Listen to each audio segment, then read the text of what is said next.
I set out to make the most realistic road that I could, and I'm going to show you how you can do one too. I started off with a picture frame, and I'm going to use the bit of hardboard on the back as a base. I need it to lie flat, so I removed that little hanger and I marked out the scale road. Marking it with a scale rule is really easy if you've got one, and this is HO scale 1/87. I think it was 12 foot for the main lane, 10 foot for a parking lane, and it's either 5 or 7 foot for a pavement, depends how much space you want. You can do them bigger or smaller. And I'm using the Woodland Scenics Learning Kit. Now this is a great basic kit to do roads, and what it basically has is some foam tape to set a height, a scraper, some paint which I never use, a sanding paper which you will need, a stirrer for mixing your plaster, a little foam brush which I didn't use, and plaster. And plaster is what the road surface is made from, and it gives a beautiful texture. It also has copious instructions.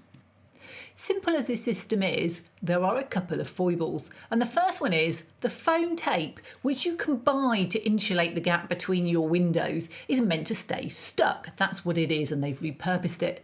And unfortunately it stays a bit too stuck. So if you stick it onto masking tape, the masking tape peels up easily and gets round this. I also marked out a little board around the edge so I could get it into my frame.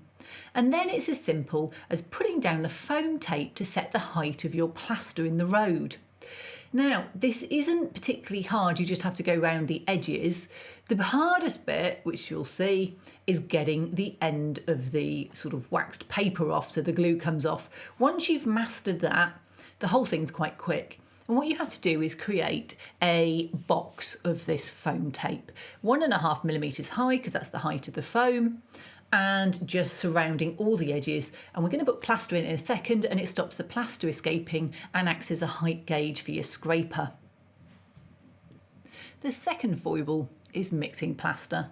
Now, I thought I could mix plaster, but I really mucked this up the first time and I ended up with lumps. And when you drag them in the next stage, you end up with a streaky road, which looks horrendous.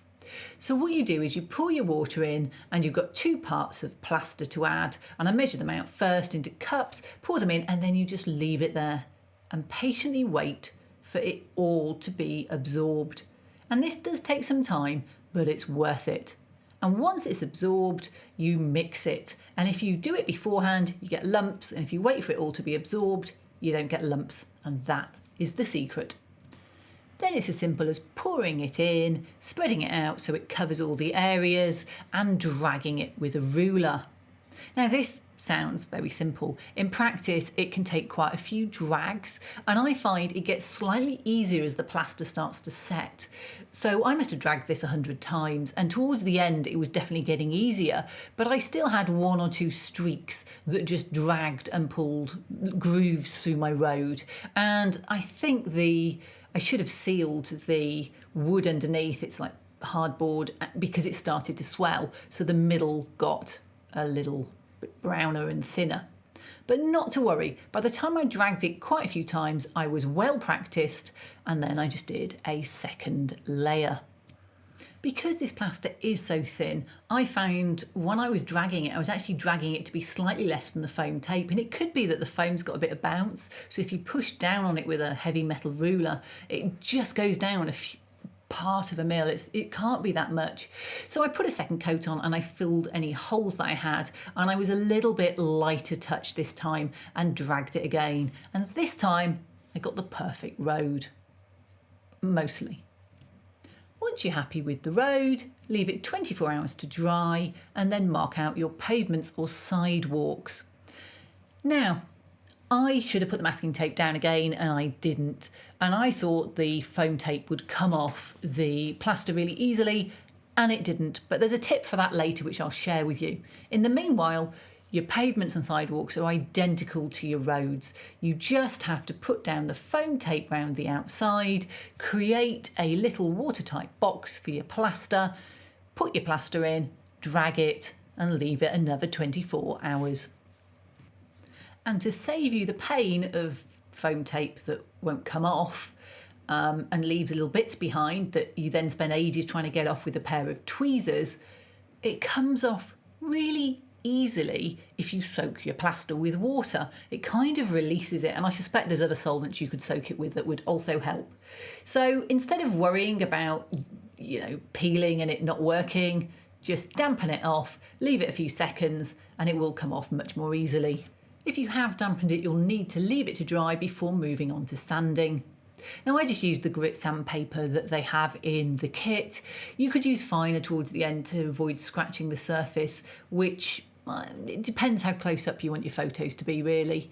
What you will find though is when you sand it, you'll reveal bubbles that are in the plaster that you don't realise are there. And you could stir less vigorously, but then you might get lumps. So you're on a bit of a double-edged sword. But once you've got those bubbles, you could fill them if you wanted. Personally, I don't. Now, one mishap I did have was that part of my road came off. I'm not quite sure why. I've removed the masking tape all the way around and all the foam tape, and I'm guessing maybe a little bit had gone underneath and it just popped it off. It is going onto a smooth surface. Not to worry though, a little bit of white glue and it will just pop straight back into where you want it to go. And the crack will probably look really good in a road because they do crack. So it's like a prototypical crack. What you do next is really up to you.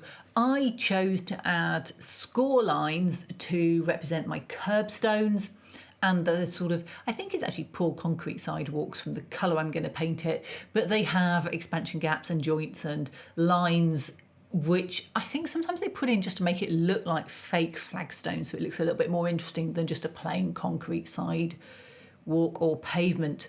So I used a ruler which has got squares and is clear. It's got a metal edge, so it's clear but with a metal edge, which is really useful for measuring things out and then cutting them. And I was able to go through and just score the same distance apart on all of these sideways flags.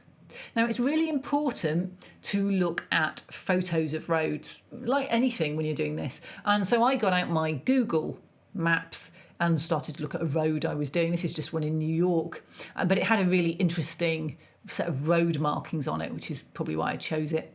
It also had a trench down the middle, really common in the UK, I suspect they're common all over the world, and a couple of different patches of tarmac. So I marked the edges of those with, and I'm using the back of the X-Acto blade here to get a slightly wider, less sharp cut.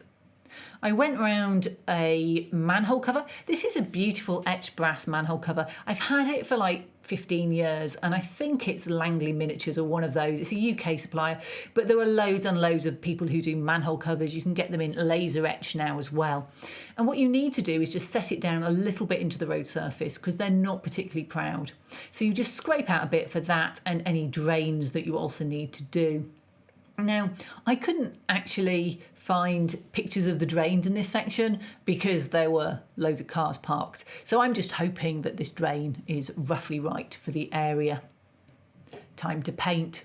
I like warm grey. It's not particularly blue. It's got a bit of brown in it and I think it's a really nice colour. This is an artist's acrylic, but if you were to put it on neat out the bottle, it would just be too thick and you'd see all the brush marks. So what you need to do is thin it quite a bit. It's better to do 2 thin coats than 1 thick coat. And for the poured concrete sidewalks, I use natural. It's another artist's colour, sometimes called buff titanium, and added a bit of grey into it to tone it down. Because this is more of an art piece than an actual road, I just painted the outside with black masonry paint. It's a nice matte black paint and it helps it recede, kind of frames it and gives it an arty look. I got out my thinner brushes and some brown paint, thinned quite a bit, and I painted by hand the Granite Kerbstones. These are quite shiny and very distinctive in this particular section of road, but they stood out a bit in this brown. I had to do a couple of coats and I had to do it from all the angles so that I could catch both sides. If you do splodge a lot, you've got a choice of adding just a lot of water to clear it out or putting some dust and dirt in there later on to mask any areas. I also paint the grates or drains with a bit of black so that when you glue them in place you can't see the road underneath. It just gives it more feeling of depth.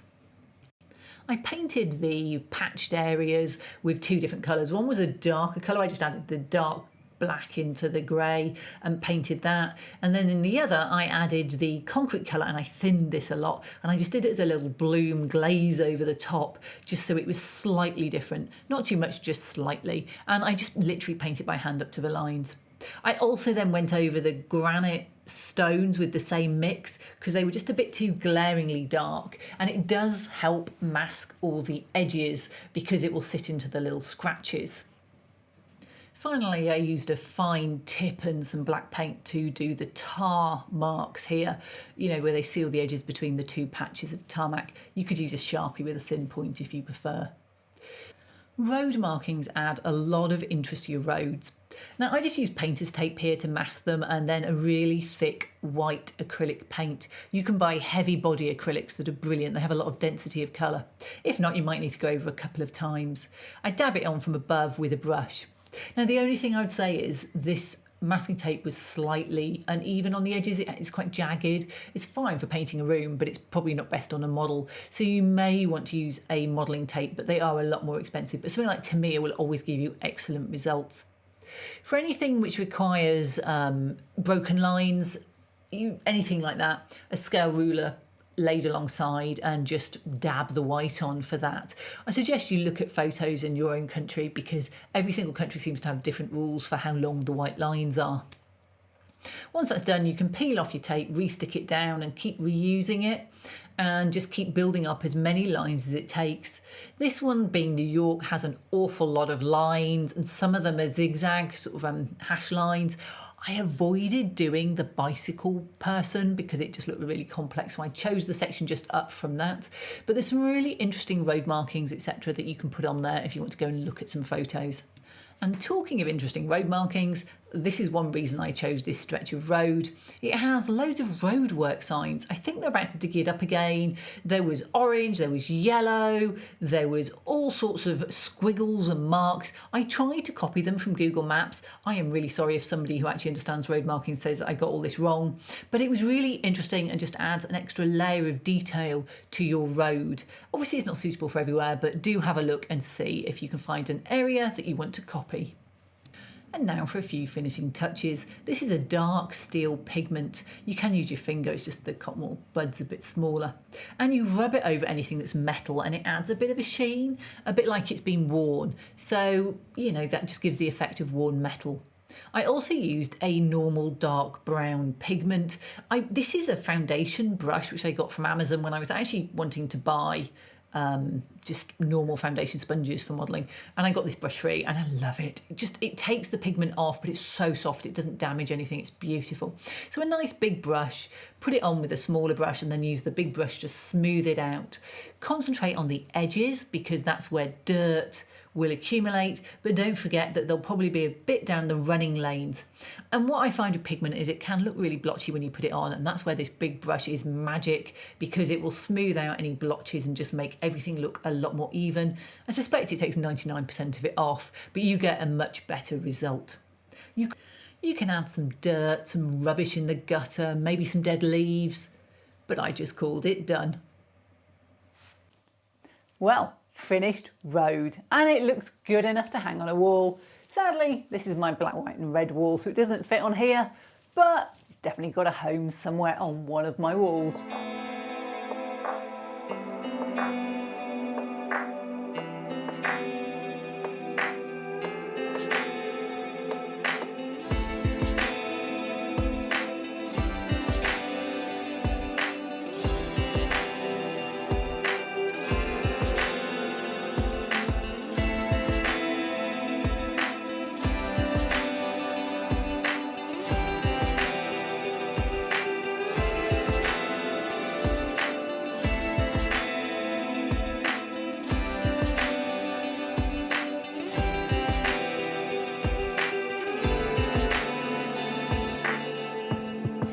That's it. If you enjoyed it, subscribe, hit the bell button. Makes me feel really good when people subscribe.